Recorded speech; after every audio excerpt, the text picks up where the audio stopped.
మీరు బిల్డింగ్ ప్రాణాల కోసం అప్లై చేస్తున్నారా? బిల్డింగ్ ప్రాణాల కోసం అయ్యే మొత్తం ఖర్చు అంటే documentation charges, engineer charges, government challans లేదా ఆన్లైన్ పేమెంట్స్, అప్పుల కోసం అవసరమయ్యే సర్వీస్ ఛార్జెస్ అంతా కలిపి ఎంత ఖర్చు వస్తుంది అన్న విషయం తెలుసుకోవాలనుకుంటారా? అయితే ఈ వీడియో తప్పకుండా మీకోసమే.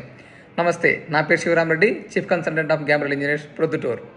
బిల్డింగ్ ప్రాణాల యొక్క ఖర్చు అన్నది ముఖ్యంగా 3 విషయాల మీద ఆధారపడి ఉంటుంది. 1 సైటు లేదా ప్లాట్ ఏరియా, 2 మార్కెట్ వాల్యూ, 3 ఆ స్థలంలో కట్టబడుతున్న బిల్డింగ్ యొక్క బిల్డప్ ఏరియా లేదా స్లాబ్ ఏరియా, అంటే గ్రౌండ్ ఫ్లోర్ కడుతున్నామా, గ్రౌండ్ ప్లస్ ఫస్ట్ ఫ్లోర్ కడుతున్నామా, దాన్ని బట్టి ఆధారపడి ఉంటుంది.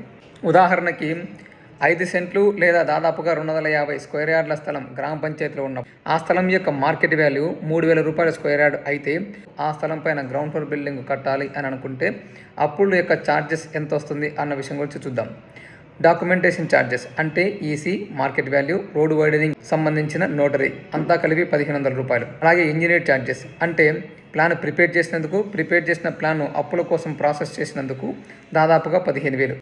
3 గవర్నమెంట్ చలానాస్ లేదా online payment, initial payment, urban development authority charges, గ్రామ పంచాయతీ ఛార్జెస్, లేబర్ చేస్ పేమెంట్ అంతా కలిపి దాదాపుగా 1,30,000 అవుతుంది. 4 ప్లాన్ అప్రూవల్కి సంబంధించి డాక్యుమెంట్ వెరిఫికేషను, సైట్ వెరిఫికేషను, అప్పుల యొక్క సర్వీస్ ఛార్జెస్ దాదాపుగా 15,000. మొత్తం కలిపి 1,61,500 రూపాయలు ఖర్చు వస్తుంది.